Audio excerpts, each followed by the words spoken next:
Hétfőtől péntekig a belvárosi események összefoglalója. Ez a Mit, Hol, Hogyan közéleti magazin. Köszöntöm nézőinket, Lenkei Mirtél vagyok. Belvárosi diákok is részt vettek a katasztrófavédelmi ifjúsági versenyen, de ha velünk tartanak, azt is megtudhatják, hogyan működik kerületünkben az egy autó, egy rendőr, vagyis az úgynevezett sheriff rendszer. Már is kezdünk. 3 kerületi iskola csapata képviselte a belvárost a katasztrófavédelmi ifjúsági versenyen, amelyet idén 20. alkalommal rendeztek meg Kőbányán. A fiatalok legjobb tudásukról adtak számot, amely akár a hétköznapok során is jól jöhet, hogyha váratlan helyzet adódik. A versenyen Jeneiné dr. Rubovszki Csilla alpolgármester is szurkolt a hazaiaknak. A mai nap a fővárosi katasztrófavédelmi ifjúsági versenynek a középpesti versenyén vagyunk. Ez felmenő rendszerű verseny, 3 szintje van, és ez a helyi szint, és úgy döntöttünk, mivel új katasztrófavédelmi szervezet alakult január 1-től, a tűzoltóság államosításra került, integrálták a polgári védelmet, a tűzoltóságot és a repülőtéri katasztrófavédelmi igazgatóságot, hogy ezt az integrációt azzal is demonstráljuk, hogy összevontan rendezzük meg az 5., 6., 7., 8., 9. és 10. kerület versenyét, mint középpesti katasztrófavédelmi kirendeltség. Tehát verseny, ugyanakkor látjuk, hogy egy picit szórakozás, szórakoztatás és bemutatás lehetősége is mindenkinek adott. Azt gondolom, hogy mindenkinek feladata, hogy szervezetéről pozitív képet alkosson. Különösen a mai világban, a mai korban van ennek jelentősége, amikor az emberek nem foglalkoznak a közzel, nem foglalkoznak eleget, nem kapnak elég információt arról, hogy milyen világban élünk, hogy milyen egyszerű dolgok jelenthetnek katasztrófát, és ugyanakkor milyen egyszerű megoldások jelenthetnek valós választ ezekre a kihívásokra. Napjaink épületei, használt vegyi anyagai ott vannak a háztartásunkban, ezeket ismerve, tudva, a helyes eljárást ismerve, akár egy tűzesetnél, hogy mi a helyes teendő, mit kell tennem, hogyan értesítsem a megfelelő szervezetet, ezek olyan információk, amelyet fontos, hogy közöljünk és tudatosítsunk a fiatalokkal. Másrészt ez sem titok, hogy egy picit megismerjék a rendvédelmi szervek munkáját, szervezetét, rendszerét, és akár fegyelmét is, hisz arra is adunk pontokat, hogy hogyan jelennek meg az állomáson a fiatalok. Tehát a 4 fős csapatoknak különböző állomásokon szakmai feladatokat kell teljesíteni, és ezek gyakorlatias feladatok. Föl kell dönteniük egy sugárképpel, egy úgynevezett puttonyfecskendővel, flakonokat, itt a tűzoltóállomásról beszélek, be kell öltözniük ruházatba, védőruházatba, vagy nyulgátat kell építeniük egy másik állomáson. Tehát mindegyik olyan feladat, amely a katasztrófavédelemben valóságban is előfordul, természetesen nem ilyen játékos és pici léptékben, hanem a maga valóságában, az már egészen más méret. Idén Kőbánya szívében, a 10. kerületben rendezték meg a versenyt. Kőbányán 20. alkalommal rendezzük meg az ifjúsági katasztrófavédelmi versenyt. Nem véletlen, hogy nálunk ilyen régi hagyománya van ennek, hiszen Kőbánya arról is nevezetes, hogy nagyon jelentős ipari üzemek működnek a területén, vegyipari üzemek, gyógyszergyárak. Nekünk folyamatosan készülni kellett a lakossággal is, illetve a fiatalokkal is arra, bármikor előfordul egy váratlan helyzet, akkor készültségben legyünk, felkészültek legyünk. Úgy vélem, hogy mi békeidőben vagyunk, és nagyon fontos, hogy a békeidő meg is maradjon a katasztrófavédelem területén is, de mindig fölkészültnek kell lenni a váratlan helyzetekre. Nagyon fontosnak tartom, hogy most Kőbányán először alkalmat, lehetőséget annak, hogy a középpesti versenyt megrendezzük. Bízunk benne, hogy egy kiváló helyszínen, nagyon jó időben, nagyon jó hangulatú versenyt tudunk szervezni.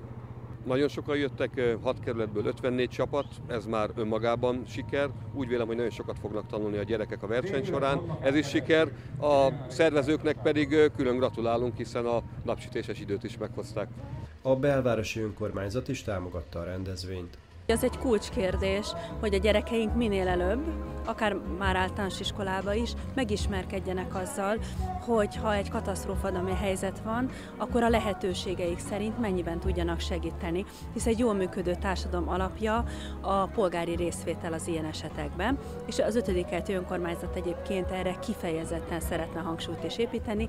Ugye a mi kerültünk egy elég elidősödő kerület, 8300 nyugdíjasunk van, és a szűken vett szociális ágazatban csak 1000 ember van valamilyen szinten bevonva. És ha van egy ilyen katasztrófa helyzet, ami mondjuk például januárban volt a hóhelyzet kapcsán, akkor bizony 7300 nyugdíjasra is valamilyen szinten oda kell tudnunk figyelni, akiket személy szerint nem feltétlenül ismerünk, és ez például egy önkéntes hálózatra fog épülni, ezt próbáljuk most kialakítani, és az nagyon jó, hogyha a gyerekeknél is már azt a szemléletet adjuk, hogy igenis egy társadalom akkor működik jól, ha odafigyelnek egymásra, és segítenek. Nagyon tetszik nekem, hogy különböző próbák lesznek itt, ilyen különböző feladatok, például homokzsákokat raknak, nyilván mindenki a fizikai erejének megfelelően.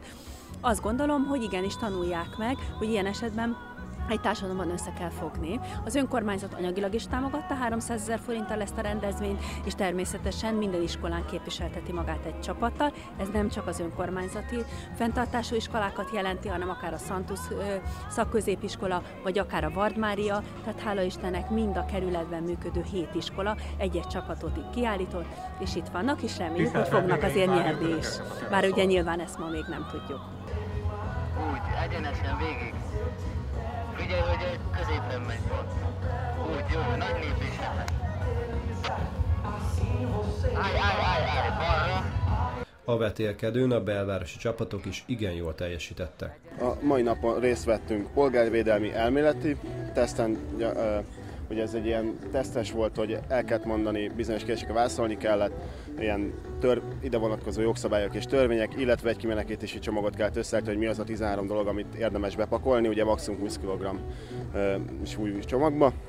Ezen kívül, ahol igazából mi kezdtünk a második állomáson, ott az a vegyvédelem volt, Six katalógus, aki meg kellett állapítani, hogy melyik az a veszélyes anyag, ki kellett választani, utána el kellett mondani a tulajdonságét, majd ki kellett választani, hogy a gázállarchoz milyen betét is kell, és 2 ember ennek megfelelően beöltözött, és fölvettem, hogy utána a szabályos levetkőzést nézték, hogy ne érjenek hozzá a ruhaszennyezet külső részéhez, hanem belülről vegyék le.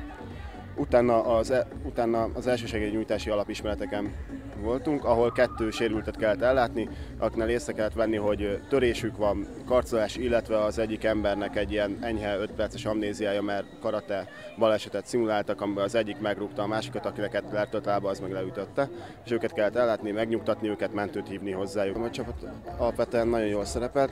Azt hozzátartozik, hogy nem először vagyunk itt, ugyan mi így Közép-Pest kategória, ez nekünk az első eddig kerületi, illetve budapesti versenyeken vettünk részt.